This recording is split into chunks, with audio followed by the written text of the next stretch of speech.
Recorded in Chicago, Illinois, with your hosts, Ken, Matt, Neal, and Jeff. This is Triviality. The cream of the crop! Hello and welcome to Triviality, the show where a lack of seriousness meets a little bit of knowledge. My name is Matt, and I will be hosting. I'm back from my little sabbatical. Yeah, welcome back, almost Matt. Didn't recognize you there. Yeah, well, it's been a rough 48 hours. Yeah, so Matt just didn't show up again, and we were looking for him, and we put his picture out on milk cartons, and finally somebody called us. Yeah, it's surprising that people still buy milk cartons in 2018, but it is. But somebody was maybe cashew milk or something like that. Yeah. I'm a regular Matt's picture is on some cashew milk cartons. I'm a soy boy, is what we're saying. Soy boy. Okay. Yeah, we found him inside of a Garrett's popcorn with a bunch of PBRs at his feet, and I think he gained about 20 pounds of beer weight. Mm-hmm. But yeah, I'm training for a half marathon, so that's part of my training. To be fair, though, that 20 pounds wears pretty easily on your 7-foot frame. So yeah, well, that's true. Yeah, you can't even see it. Correct. All right. So as you can tell, I'm joined by my usual cohorts, Neal, Jeff, and Ken. But hosting today's game is going to be our newest Patreon supporter, Ryan Kloefkorn Myers. How's it going, Ryan? I am doing rather well. How are you? Doing good. Doing great. We appreciate, first of all, your support on Patreon, and we've been kind of exchanging messages back and forth. You're a trivia host, and you write really great questions. You're going to come on in the future to play, but why don't you tell us a little bit about yourself so the viewers, and listeners for that matter, because no one's watching, can hear more about you. Okay. I live in Wichita, Kansas. I am married to my wonderful wife, Paige. I have a cat named Roxy who's apparently going to accompany me for this recording here. I work at the Wichita Art Museum, doing anything and everything behind the scenes, basically. I was there earlier today. I actually hosted trivia there earlier today. This will be my third game hosting today. Wow, that's commitment. The docents, our tour guides, we just got done with a really big French Moderns exhibition that has brought more business and visitors to our museum than ever before. And so to celebrate their hard work, we had a potluck lunch, and then I was asked to host trivia for it. So I did. And then I went and hosted my other show tonight, and now I am here. Awesome. Well, welcome to the show. Mm-hmm. Yeah, and amongst being married to WWE superstar Paige, you also are a huge cinephile, as we've been talking back and forth. Yes, that's been something I've been way into since I was about 14 or so. I credit the movie Scream, actually. It was the first movie to make me actually think about movies, because it talks all horror movie tropes and everything. And once that deeper connection sunk in, I couldn't shake it, and then here I am now. That's awesome. And spoiler alert, you would have lasted until, the second movie and then died in a van, but everyone would have still loved you, though. It's because I have a red beard. Well, thanks so much for joining us. Yeah, no, thanks for having me. It's a big weekend for Redbeards. It's true. Prince Harry getting married. You're hosting trivia. He did quite well for himself this weekend. Yeah, good week for Redbeards. Yeah. Michael Fassbender has a red beard. Well, there we go. All right, so today's game is going to be me and Ken being for the rest of the NHL versus Jeff and Neal's Vegas Golden Knights. There you go. We're gonna get a win. I think it's gonna happen at some point. But the way today's game is gonna be played, let's go to the rules guy. The rules of the game are simple. 20 questions split into 2 rounds worth 10 points apiece. At halftime, there'll be a special swing round designed by this week's host. After regulation, players will enter the final round with the points that they've accumulated and will have a chance to wager 0 to 30 points on 5 categorized questions. At the end of the game, someone will be named the cream of the crop. You know that I'm the cream of the crop. Oh, by the way, Matt, I can't wait to see how that statement ages 4 weeks from today when we're recording this. We'll see. The NHL Stanley Cup champion Vegas Golden Knights. You made a pretty good prediction on Aaron's episode. Matt's calling it. That turned out to be okay. I'm always calling my shots 1 month in advance. That's the way to do it. I'm pulling for them. I hope they win. I think that'd be kind of pretty cool that they win in their first year. Mm-hmm. But yeah, I'm excited. All right, Ryan, ready to host this game? I am ready whenever you folks are ready. Let's toss it over to you. All right, round 1, question 1. Your category is a question about booty. Excellent. Something I know about. We're not sure whether it's named after the alternative name for the War of Spanish Succession, in which he served in the Royal Navy, or whether it's because he supported the last Stuart monarch. But what we are sure of is that Blackbeard's most famous ship had what monarch's name in its title? We're in. You remember this We're one? in. Okay. Do you want to go first? We got ourselves a Blackbeard standoff here. No one wants to go first. We'll go first, Jeff and I. We didn't write anything down, so you have to say the answer. I believe the name of that ship is the Queen Anne's Revenge. So Queen Anne. Yes, Queen Anne of the Queen Anne's Revenge. Yes, Queen Anne is absolutely correct. Jeff remembered. I feel like we've gotten that question wrong enough that now we know. That was quite a while ago, that one. Tucked it away in my mind vault. Good job, Jeff. Sometimes I remember the combination to it. You got one. All right, let's move on to question number 2. Your category is a question about butts. Like where this is going. I see the theme. This is my favorite route so far. Yes. Can't wait for the question about donkeys. In 2015, John Oliver introduced a brand new character on his show called Jeff, the diseased lung in a cowboy hat, which is a direct parody of what advertising icon? Yeah. We're locked in. Yeah, this one really bummed me out, being named Jeff. They made a bunch of T-shirts. One of my favorite examples was they made some for Latin America. So it's just Jeff with the 2 exclamation points, one upside down and one regular, with the diseased lung. So, but yeah, I think we're pretty sure on this one, Neil, right? That it's a parody of the Marlboro Man. Yes. Yeah. I was pretty sure Jeff would get this because he spends most of his days just Googling the name Jeff and seeing what comes up. And chain smoking. I'm a pretty big fan of John Oliver. So. Yeah, well, that too. But we also went with the Marlboro Man. The correct answer is the Marlboro Man. All right. Good start today. Are you a smoker, Ryan? I am not. I don't think any of us are. We're not smokers here. No. We're just smoking hot. I heard in grade school that Really? smokers were in fact jokers, and I took that to heart. I'm more of a midnight toker. But Oh. Fair enough. I myself am a picker. So we got a full squad here. Squad. Oh, Taylor Swift would love you. All right. I'd hope so. if only she could finance our show. She could. Question 3. Your category is a question about buns. Okay. What bakery item is believed to have been named after Emperor Franz Joseph I of Austria, who led that empire from 1848 until 1916? How do you feel about that one, Neil? You like it?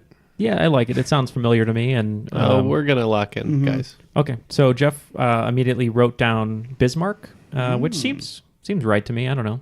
There was an Austrian Otto von Bismarck. Okay. That's a German last name. So Okay. I mean, yeah, if you feel good about it, I know it's some sort of pastry, so I'm good with going with that. I mean, do you have any other ideas on that? Other than Biscoff, but that's because we have Stan's Donuts out in the kitchen. Neil and his f***ing Biscoffs. Wow. A lot of disdain for Biscoff. No, So much disdain that he ate one yesterday, Yeah. too. I did not. Yeah, you I had the Boston. Okay. So you're in with Bismarck? Yeah. We are in with Bismarck. And over to you. Yeah, we didn't really discuss this very much, but we went with a very delicious pastry. We're going with the Danish. Well, Otto von Bismarck was a Prussian statesman, I believe. The correct answer is the Kaiser roll. Oh, that makes way more sense than our answer. That makes sense. It also makes sense that the Washington Generals could not take a lead there. Yeah, that really ends our Kaiser roll there. So. Boo to me. Okay, let's get to question 4. Your category is a question about cheeks. Former NBA star Maurice Cheeks ended his career in 1993 as the all-time leader in what statistical category, where he has since fallen to 5th place behind John Stockton, Jason Kidd, Michael Jordan, and Gary Payton? We're locked in. Yeah, I thought so. Yeah. I'm thinking probably like steals or assists, maybe. Could be. I mean, John Stockton was an assist machine and a stealing machine, and Jason Kidd as well. So Okay. I'm going to defer to you on that. well, I just know that they both. I mean, I don't know. I've never really heard of Maurice Cheeks, but going on the other guys, do you like steals better or assists? You think Jordan had a lot of assists? I would say he maybe stole more. I could see that. Okay. Calling Michael Jordan a thief? No. You guys are rude. Only if we're playing golf and then he beats us. I'm slightly disappointed, though, that this wasn't a Mr. Cheeks the rapper question. So Yeah, we're going to go with steal. Yeah, I mean, if you're thinking about Gary Payton, you're thinking of the glove. He's known for stealing. We went with steals. And the correct answer is steals. And not to be confused with Danielle Steele, the foremost author of our time. Why would you? that does explain a lot of all of that 4th and 5th shelf, Neil. I want to see a Danielle Steele basketball romance now. Hey, people are out there. Write it. She got game. Is that- Yes, I need a sequel. I need a female reboot. All right, question 5. Your category is a question about dead ass. All right. The 1976 family comedy Gus is about a mule from Yugoslavia who finds success on Ed Asner and Don Knotts' football team playing what position? We're in. Are we really? Okay. Yeah. So QB, I think. you think the donkey would be I think quarterback? he's kicking the ball. No, that would be kicker. But the kicker barely comes in. Yeah, but if donkeys are known for kicking, right? No, but he's probably kicking the ball and then they catch it. That wouldn't be legal. It doesn't sound like a very good movie, man. Don Knotts would not be in a movie that All right, did have it's up to you then, regular sports guy. regulation sports. Yeah, just try to figure out what kind of ass play we got going on here, guys. Pick your answer. I'm just thinking of Don Knotts, donkey, and ass play, and I don't like any of it. Oh, that was my favorite episode of the Andy Griffith Show. I think we'll go with QB. I'm okay with QB. All right, you've gone quarterback over to the other two gentlemen. We're going to go with place kicker. The correct answer is place kicker. That's my fault. I'm assuming kicker would still count, right? Because punter would be the Yeah. distinction. Yeah. Yes, I would not have counted punter. Yeah, I don't think he'd be good at hitting it into that 5-yard line. Like, not very accurate. He's all about power. It just seems like a movie where the donkey plays the kicker. Yeah. There's no rule that says a donkey can't beat a kicker. It's like a dog is like the assistant defensive coach or something like Yeah. that. Like you barely see That was him. the best Air Bud sequel. That's just the type of team when you win a game, you just don't pour the Gatorade bucket over because you don't know what's in it. We're moving on to question 6, gentlemen. Your category is, I swear to God, if I hear pomp and circumstance one more time. No more butts. No, unfortunately, I was running out of synonyms. Butt puns. There's always enough room for more butts. We know that. It's 2018. But again, I swear to God, if I hear pomp and circumstance one more time, in honor of all the graduations I've had to go to recently, from the Latin for with highest honor, what title is typically bestowed upon those students that graduate within the top 5% of their class? I actually thought this was going to be a diss on the royal wedding because they play pomp and circumstance at the royal wedding. Because that's a British thing to do at weddings. I wrote down 2 words, but Yeah, you're close. oh, is it the different first word? Yeah. Okay. I'm pretty sure. All right. Well, that's on your grave. Yeah. That's All right. fine. We're locked in. I like to go on my grave. Which one did you want to go with? I think Summa is the top, right? Isn't that? Do you want to go Magnum? Magna? You're thinking about Gus over there with that Magnum reference. The Magnum Cum Laude. All right, we're going to go Liquid with hot Magna magma. Cum Laude. All right, Jeff. I believe it's Summa Cum Laude. But we shall see. The correct answer is summa cum laude. We're that's Ken beating his head That's against the microphone. because I graduated Magna. That's how I know. Ken's going to go to a graduation and pull a David Letterman at the Oscars and go, Magna, Summa, Yeah, so- Magna, well, Summa. the good thing is we're beating the odds and we're 0% on these 50-50, so eventually it's got to turn in our favor. The Washington Generals, right where they need to be. Is this the reverse gambler's fallacy? Eventually I'm going to win? Well, it's going to be legal in all 50 states, so I'm getting ready. Only in sports. And just in sports. Alrighty. Question 7. Your category is never know what she means to me. I fell for the girl that's on TV. I like it. On Gilmore Girls, she serves as Rory's idol. Where- But in real life, she was born in London, raised in Tehran, became the chief international correspondent for CNN, and was recently announced as the permanent replacement for Charlie Rose on PBS Gimme. following his sexual misconduct allegations. Who is this icon of the newsroom? All right, we're in. We had that Can't one. remember her You name. knew it from Gilmore Girls, didn't you? Yes. Yeah, it was no fair. You said Gilmore Girls. And it was over. I read an article just briefly about who was replacing Charlie Rose, but there's no way I'm going to remember her name. Charlotte Rose? I needed you to know that I knew this. It's not it. Pete Rose? Pete Rose. Patricia Rose. We're going to go with Patricia Rose. I can't believe they got it now.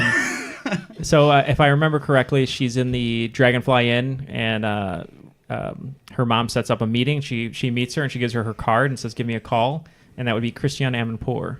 And the correct answer is Christiane Amanpour. Yeah. All right, moving on. Let's do question 8. Your category is, this question is kind of meh. First appearing in the English language in the mid-16th century, what 7-letter H word is defined as, quote, lacking excitement or variety? Monotonous. Not a bad thought, though. It's a little short. Just for the listeners, for some reason, immediately I wrote humbug, but that is only 6 letters. We counted. It checks out. I love these crossword style clues. The best pub quiz I've ever been to was in college, and they did these every week. And I also like them because it helped my team a lot. It fits, You but just want to go. I don't know. Give me a sec here. I think Okay. I might be able to get there. We're locked in. He got there. Woo! Power move. Oh yeah. So I don't know all I wrote down here was the word harumph, but that's usually what I would say on stage in high school when they're like, pretend like you're talking about harumph, harumph, harumph, watermelon. I don't know, Jeff. Peas and carrots. Olive juice. Rhubarb.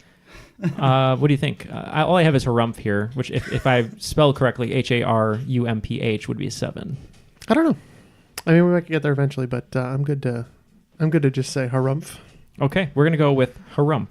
We're gonna go with humdrum. Ooh. When you said humbug, I about crapped myself because the correct answer is humdrum. All right. I've never. I got you, Matt.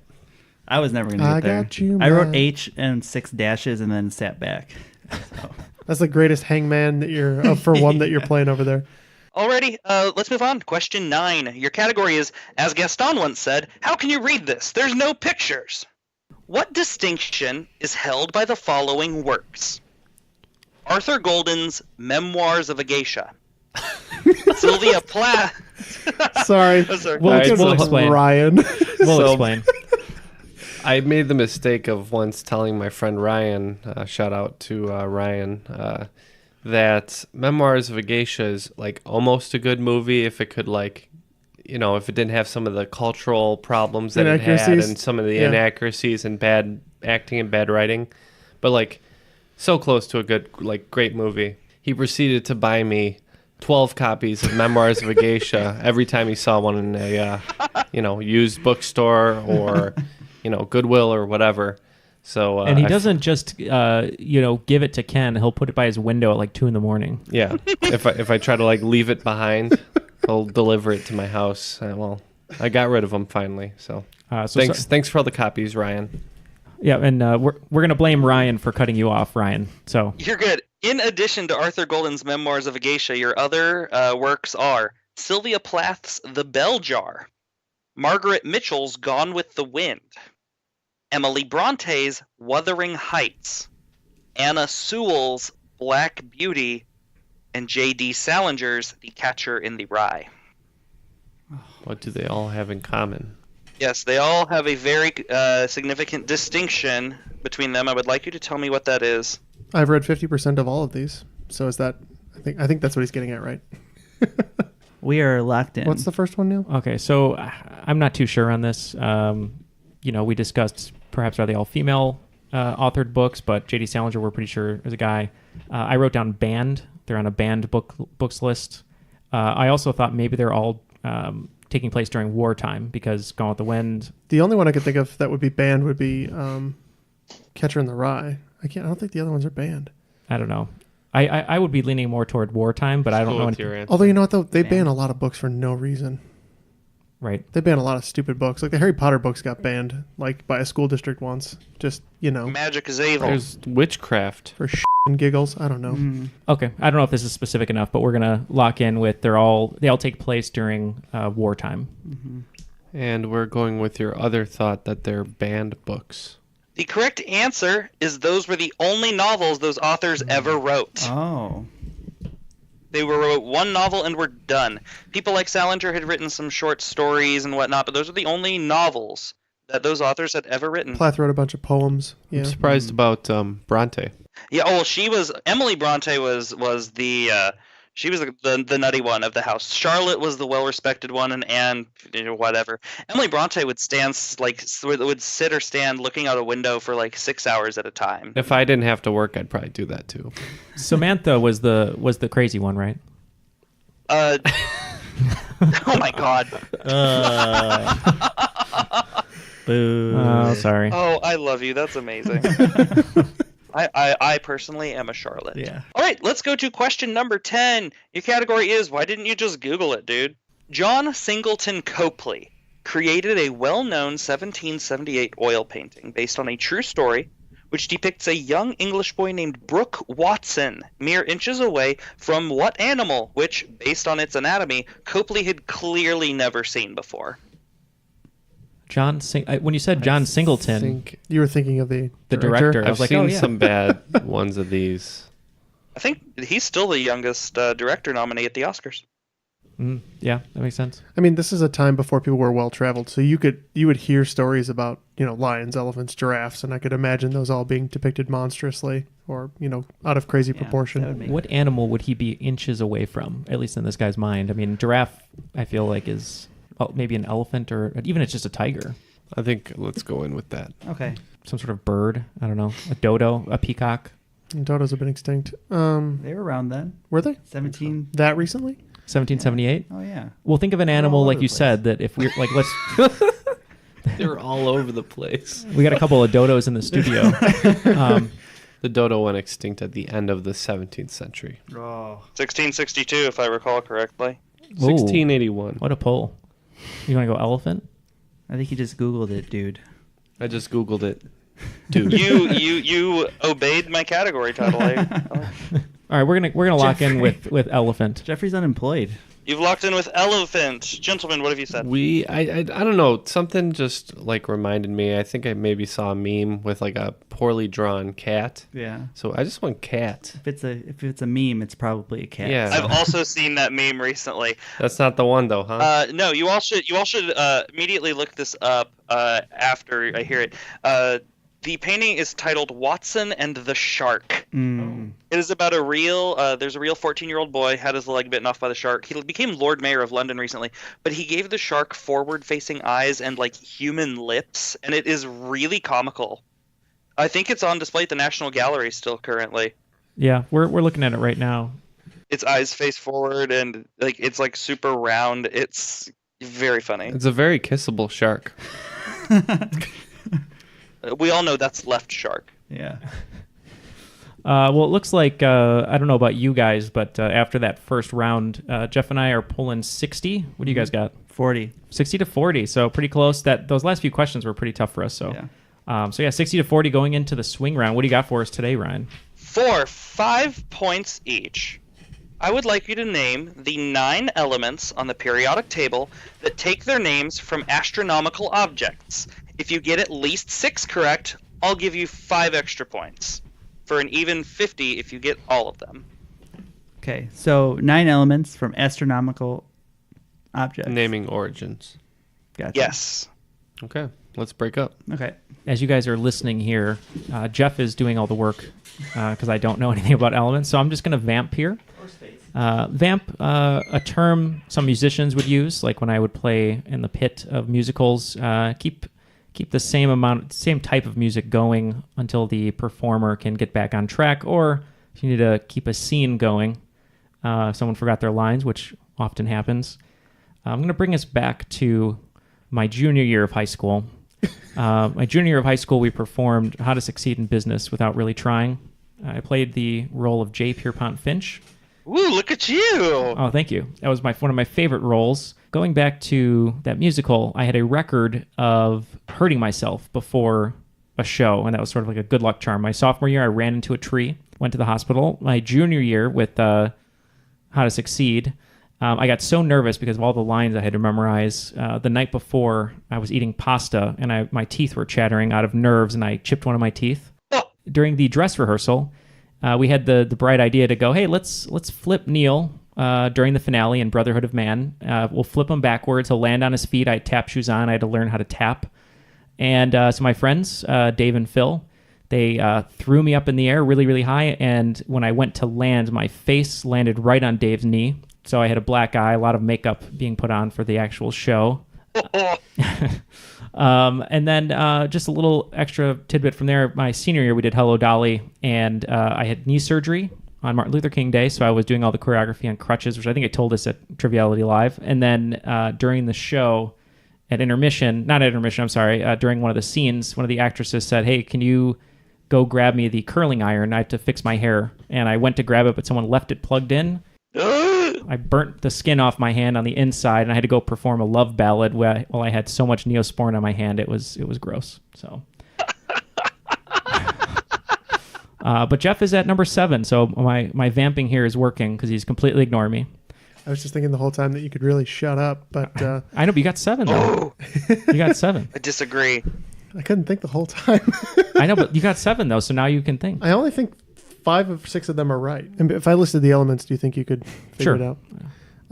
Antimony, arsenic, aluminum, selenium, hydrogen, oxygen, nitrogen, rhenium, nickel, neodymium, neptunium, germanium, iron, americium, ruthenium, uranium, europium, zirconium, lutetium, vanadium, lanthanum, osmium, astatine, radium, gold, protactinium, indium, gallium, iodine, thorium, thulium, thallium.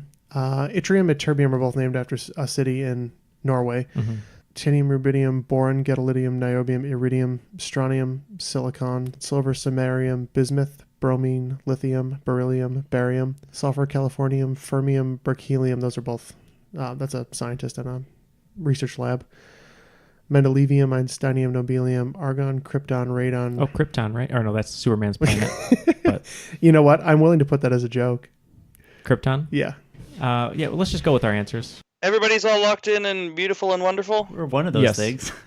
Alrighty, I will let you guys blood sport fight between who gets to answer first. Trying to tick off the boxes for planets, we said Mercury, figuring that was an obvious one.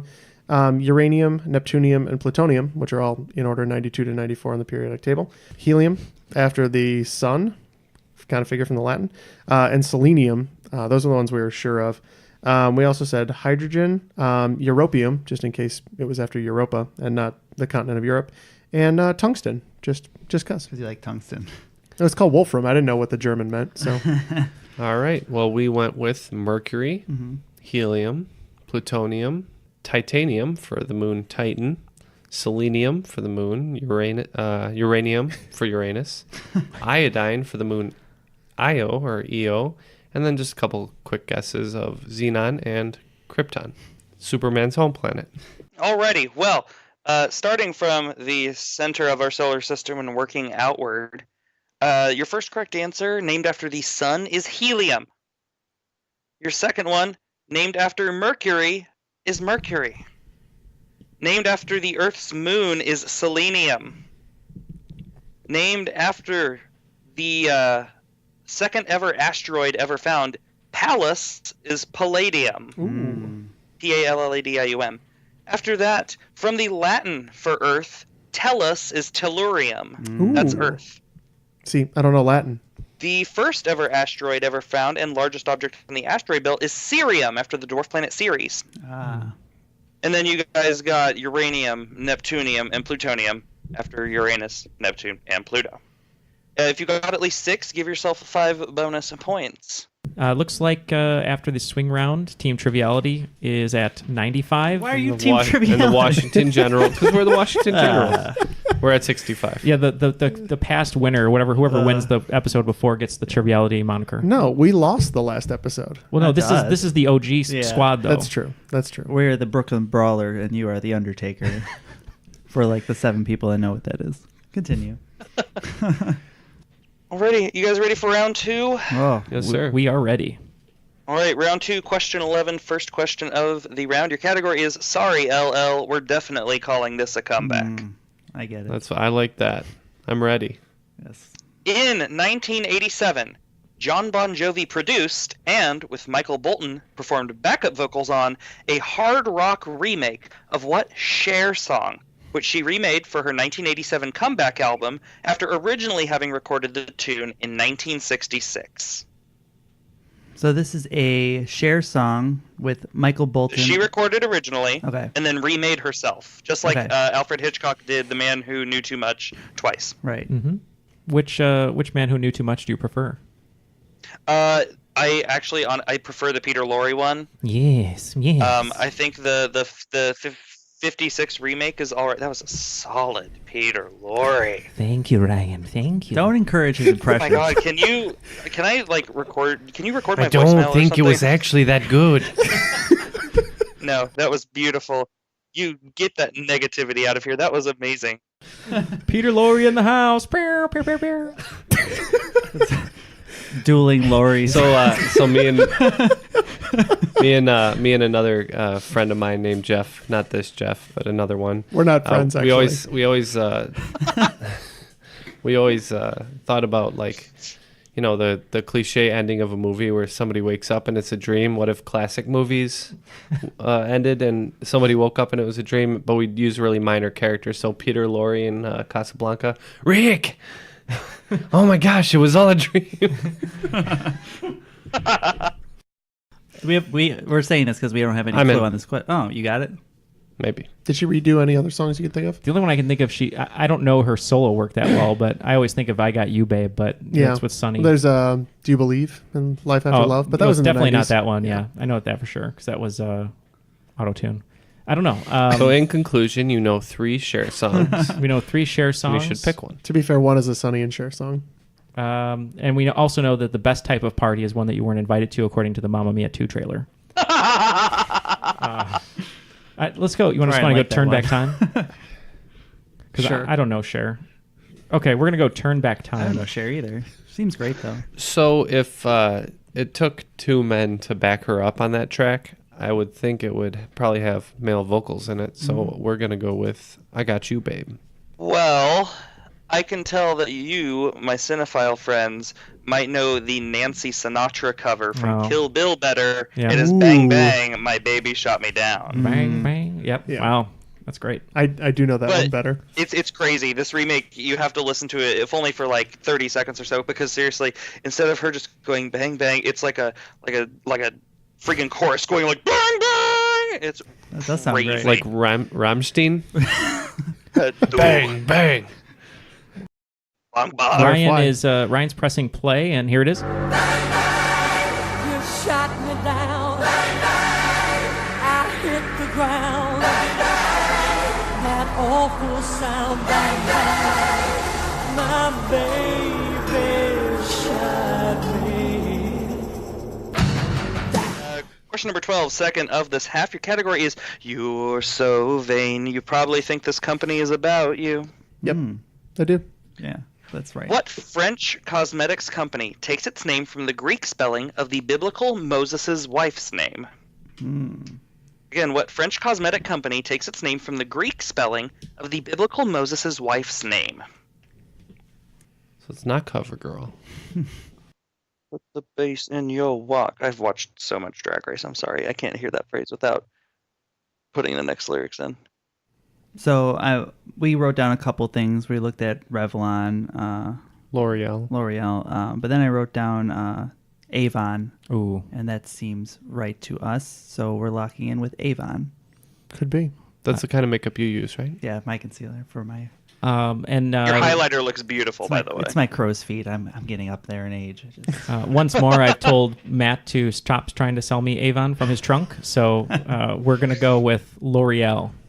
The correct answer, Moses' wife's name was Zipporah, which in Greek is Sephora. Oh, Sephora. I was just at Sephora. I feel like we've all held bags at Sephora before, right? Yeah. Law, I'm pretty sure. Yeah. Well, we've all held bags at Sephora while having bags under our eyes, but we can fix them there. Except the bags are like really tiny, but cost like Hundreds. $200. Well, and you can fix those bags under your eyes There with you a go. beautiful concealer. A $900 concealer. As long as you moisturize before you conceal. You get your flex on while holding the bag, right? Gotta seem manly.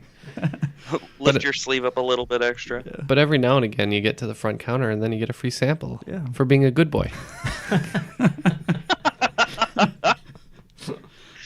All right, gents, let's move to question 13, number 3 of the round. Your category is I can count all the way to this many. 50.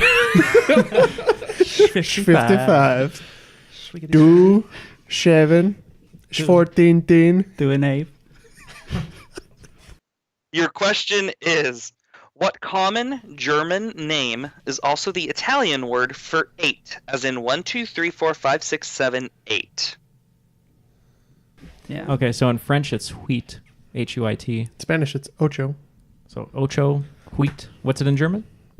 I don't know. I'm trying to think of a You just surname wrote, that you just sounds like wrote the that. German. need Well, the number it's in Italian. Oct in German. But Oct. Okay, so we need the number in Italian. So oct. You're looking for a German name, is what you're looking Yeah, for. we know. Okay, I was just making sure. we know. God, I took Italian for half a semester and then I quit because I didn't want to do it anymore. Are you serious? Yeah. And you can't even can't count in count to Italian? 10? I can't remember. The teacher was very nice, but I gave up. Let me think. Uno, due, tres, quattro.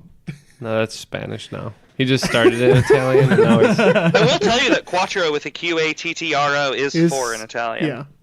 So What is Fellini's 8.5 in Italian? Oh,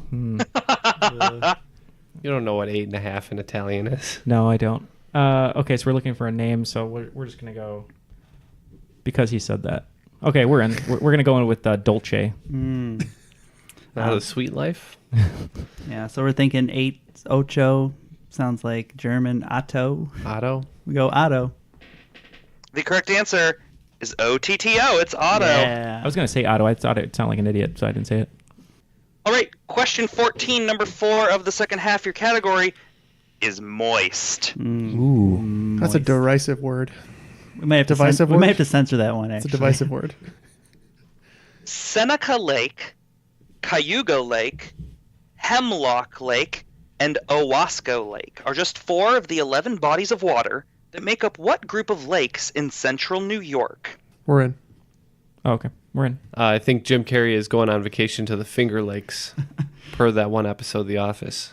So we're gonna go Finger That Lakes. might be my favorite cameo ever, and disappointingly, I think led to a right answer for the Washington Generals, because we agree it's the Finger Lakes. Hey Jeff, why don't you go swim in Hemlock Lake, or should I say a lake full of hemlock? I've got a finger for you. You just follow your GPS right into that lake, is what happens. It is also the home of SNL Kristen Wiig's character Dunice. It is the Finger Lakes. Ooh, we got one right finally in this round. It's been a tough round. Question 15, number 5 of the second half. Your category is woof. Buzz, your girlfriend. Woof. So well played.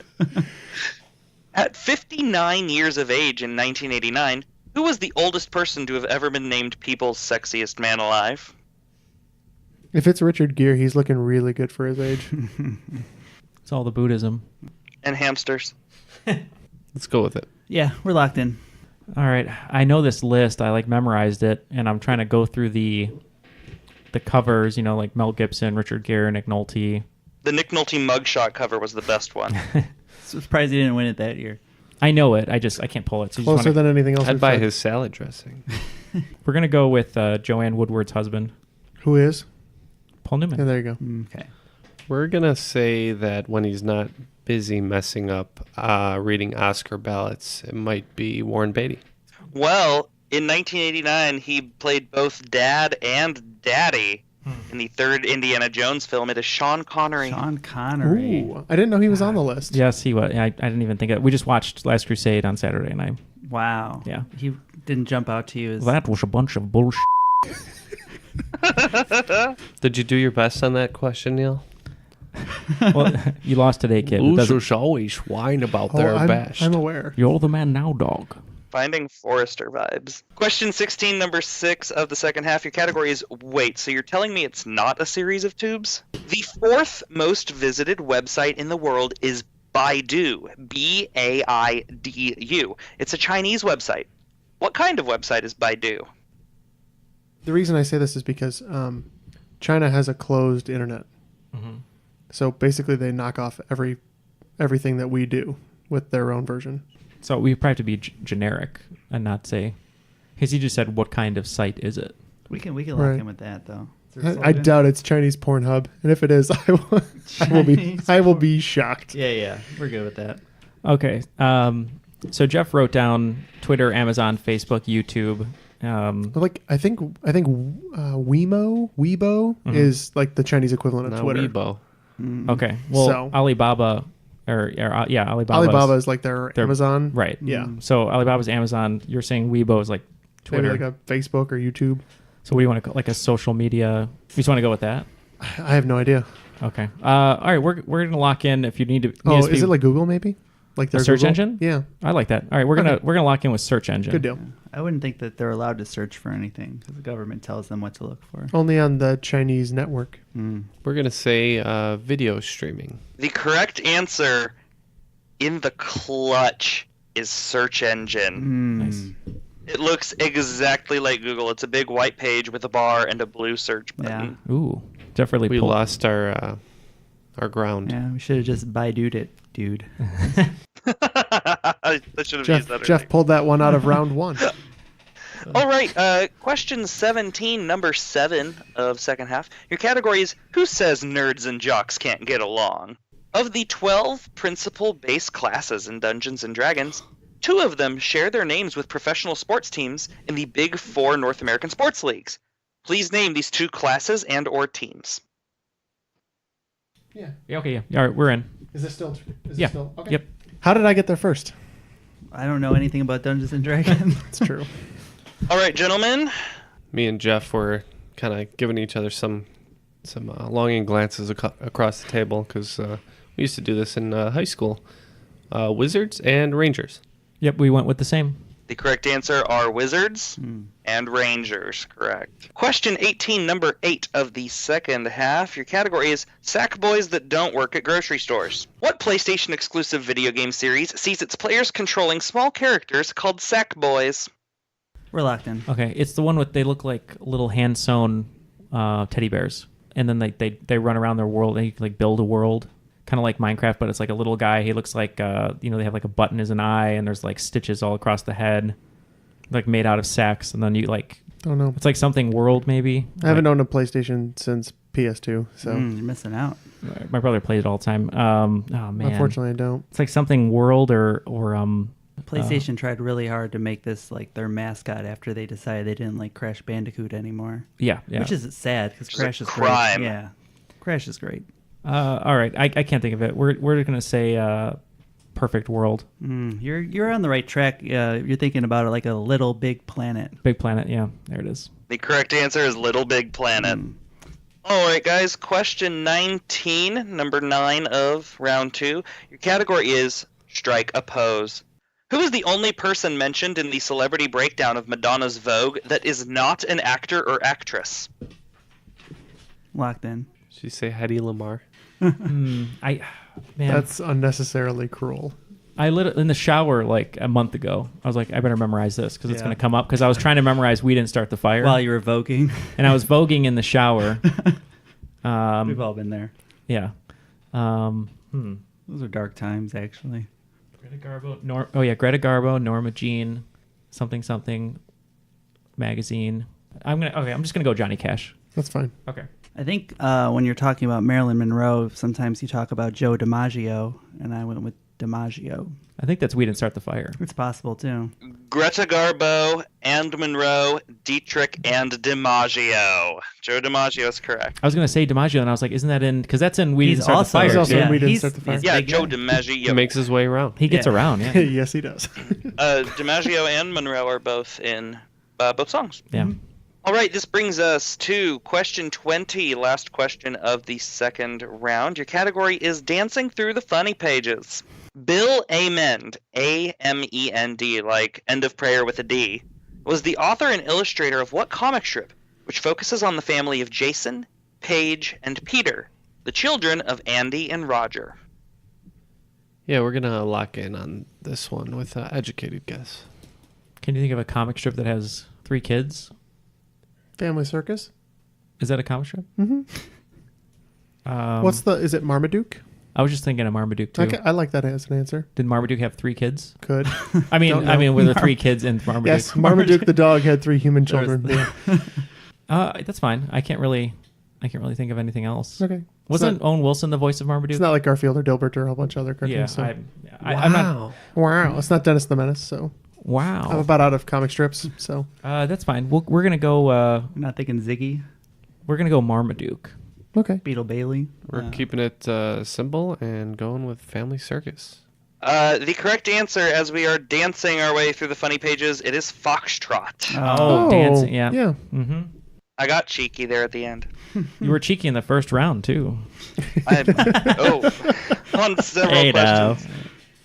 So what are our scores heading into the final questions? Looks like the Washington Generals bringing up the rear again at 115. Barely. And you guys are at 125, so it's Wow. pretty close. So it really was just that one extra in the swing round is the difference right now. Yeah, it's this could be the time that the Washington Generals take over and will become Team Triviality. No, this is when they bring out the ladders. This always happens. Alrighty, would you guys like your categories? Yes, please. I think we would. Your categories are denial, anger, bargaining, Yes. depression, and acceptance. Which I think that could be like our Fox Force 5 if we all teamed up. I kind of like this. Nobody's ever done like a. I'd be depression. You'd be depression? Oh, come I'd be on. depression. I want depression. I'll be You can be depression. It's fine. I'll be anger. All right, Ken is anger. That makes sense. Well, there's no way I'm denial. You know what? I'm more of a bargaining. I'll be acceptance. That's fine. You're accepting that? This is tough. This could be anything. Yeah, Don't do that. for sure. This could literally be anything. It appears all four gentlemen have taken their shirts off and are about to brawl because they have put 20 all the way down. Well, that escalated quickly. Yeah, I threw the gauntlet at Neil and I said, if you don't write, the same, wagers as us, basically you're a little wuss. Yeah, and as we've established in the Fox Force 5 of ourselves here, I said I was acceptance, so I accepted that and said, all right. And I demand satisfaction. Yes. So here's our duel. Yeah, he got pretty angry about it. All right, gents. Question number 1 of this final round. Your category is denial. Though he has since been discredited and the journal has retracted his statement, British doctor Andrew Wakefield published a fraudulent research paper in the medical journal The Lancet, famously making what claim? Number 2. Your category is anger. When Kanye West famously said George Bush doesn't care about black people on a September 2005 benefit for Hurricane Katrina, what actor stood next to him, shocked and agape, before the camera turned over to Chris Tucker? Question 3. Your category is bargaining. In 1626, Peter Minuit, the Dutch director of New Netherland, bought what island for 60 guilders, or what would today be 1,000 US dollars? Question number 4, your category is depression. What song won the 1993 Grammy Award for Record of the Year and is about the singer's son Connor falling from a 53rd floor apartment window? The title of the song, please. And question 5, your category is acceptance. 19-year-old spoiler alert, when Bruce Willis finally realizes he's been dead the whole time in The Sixth Sense, he remembers that he was shot and killed by former patient Vincent Gray, played by what former boy band member? All right, we're all locked in. All right, all you gentlemen are locked in. Question 1 of this final is over denial. British doctor Andrew Wakefield published a fraudulent research paper, famously making what claim? Jeff Neal. We weren't sure. We went back and forth between do cigarettes cause cancer? We ended up settling on, it's the only one we didn't know. We said that his claim was that vaccinations cause autism. That's what we had. And the correct answer is that vaccines cause autism and bowel disease. He also had bowel disease in there. Oh. Wait, the vaccinations cause bowel disease? Yes, both autism and bowel disease, and that has since been retracted. Let me repeat this. The man has been discredited, lost his license, and retracted. And he's living in a mansion because people still believe. Yeah, Jenny McCarthy. Right? And Kristen Cavallari. Shame. Mrs. Cutler. Weirdly, we only need herd immunity. I'm fine if their kids don't make it. All right. But they probably have great arms. I mean, good arms. Okay arms. As a parent, it's my right to decide what long dormant diseases can come roaring back. Am I right? There's a reason that people can't be buried in Svalbard, Sweden. All right. Question 2 was over anger. Kanye West famously said George Bush doesn't care about black people during a Hurricane Katrina benefit. Who was standing next to him during that scene? What actor? Jeff and Neal? Shrek. No, I'm sorry, Michael Myers. Mm-hmm. Yes, Austin Powers, Mike Myers. Mike Myers is absolutely correct. Moving on, we're question 3 here in the final. Your category was bargaining. Peter Minuit in 1666 bought what island for 60 guilders, which is today worth 1,000 US dollars? We went with Manhattan. We went with probably a wrong answer. Well, we fished around, New York islands, but we eventually settled on Greenland. Well, as Anita says in West Side Story, I like the island Manhattan. Manhattan is correct. I could use a drink, the Manhattan. Thank right you, now. Rita Moreno. Oscar-winning EGOT winning Rita Moreno. She's wonderful. Question 4 was over depression. I know a little bit about this right now. What song won the '93 Grammy Award for Record of the Year and is about the singer's son Connor falling from a 53rd floor apartment window? Jeff and Neal? So this one, I don't know if the title's correct. I just knew right away it was Eric Clapton, and I believe it's Tears from Heaven. We went through the same thought process and landed on Tears from Heaven. You guys can make judgment call on this all you want. It is Tears in Heaven. We're going to give ourselves points because we had the same answer. I will. And it won't change the allow it. outcome. Actually, it doesn't matter. We could both lose points, right? At this point, I don't think it will change the outcome. But we're stat padding, so it's good. Okay, Russell Westbrook. Getting that triple-double. All right. And the last one of the final your category was acceptance. Bruce Willis realizes he's been dead the whole time by the end of The Sixth Sense, and he remembers that he was shot and killed by what former boy band member? Jeff and Neal. So this one we knew pretty quick. We just had to follow each step by step in order to find the right stuff, which would be Donnie Wahlberg. You mentioned Jenny McCarthy earlier. Yeah. We're over here doing the New Kids Dance, also going with Donnie Wahlberg. And Vincent Gray was played by Donnie Wahlberg. Man. All right. So after a pretty good final round for us, 9 out of 10 correct overall for the teams. We're coming through with a 175 for me and Ken to 225 for Jeff and Neal, making them today's cream of the crop. Yes. Yes. You're the man now, dog. Great. Yeah, I'm living in a nightmare. I'm in a position I'd justifiably rather not be in right now. Well, I don't know why he brought the ladders out during the second half, but Yeah, Matt brought a bunch of blades. We were all cutting each other's foreheads to make it bloody. That was, it was a really good game. I feel like we did everything we could. Just got a couple of things wrong here and there, and Yeah, that's the way it goes. really great game, Ryan. That's I mean, the way the news Thank goes. you. yeah, the categories were great. The first half, mostly being about butts, was good. yeah, Neil I likes can do butt more stuff. butt questions. I can always do more butt questions. Yeah, anytime you could do more butt stuff, just let us know. I feel like our butt content tends to play well. So Oh, let me give you my phone number. It's a 1-900 number. Yeah, you remind me of. I'm gonna make you my Jamie Foxx and my Jamie Foxx movie with Vivica A. Fox from the '90s. It's a booty call. Anyway, so anything you'd like to plug or talk about? Anywhere you'll be, where people can come say hi, give you a high five, things like that. I'm always in Wichita, and people can always hit me up there. I'm easy to find on Facebook, especially with the groups I'm in. Other than that, I usually just tell people to be nice to each other and go donate $10 to something they love. That's awesome. And what would you like to donate $10 to tonight? We'll do it on behalf of Triviality. Oh, well, that is incredibly sweet of you. I don't know, something topical with the game. If there either something with butts or something with pro vaccines. prostate cancer. Yes, let's do prostate cancer. All right. So yeah, on Butts behalf for butts. That's of what Triviality and Ryan Kloefkorn Myers, we'll donate $10 to prostate cancer research.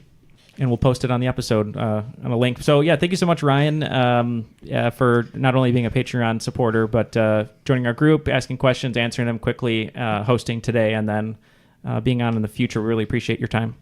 I'm glad to do it. You guys are all awesome. Thanks for having me. Of course. All right, thanks again to Ryan, who's one of our Patreon supporters. We appreciate all of our Patreon supporters, and being at that level, he was able to host a game. Jeff, why don't you tell us how they can also become a Patreon supporter? It's very easy. All you have to do is go to patreon.com/trivialitypodcast and check out all of our different belts there. We have quite a variety of support levels that you can join, which open up and unlock access to giveaways that we send to people, bonus content episodes if you like what you're hearing. Hopefully you'd like even more of it. And other perks and giveaways, including a pretty sweet marquee, kind of like a loot crate gift box. Yeah, that's our $50 level, right? That's right. and full of a bunch of stuff that we like, Chicago stuff, but also stuff about trivia that you might like. And we're really looking forward to that. If you'd like to support us, think we've earned it, we'd greatly appreciate it. Can we add a new level with maybe just suspenders instead of a belt? Yeah, I don't see why not. If you're more of a suspender man? Yeah. Absolutely. Yeah. And if you'd like to just get in touch with us, Neil, why don't you tell us, our listeners, how they can do that?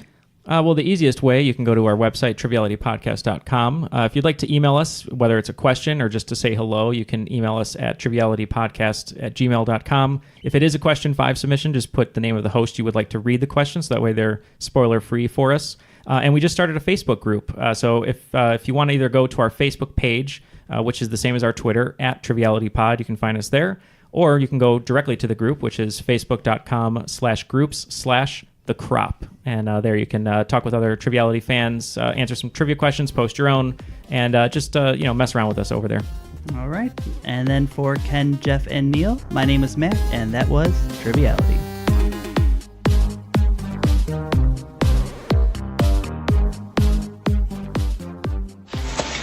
Your best. Losers always whine about their best. Winners go home and the prom queen.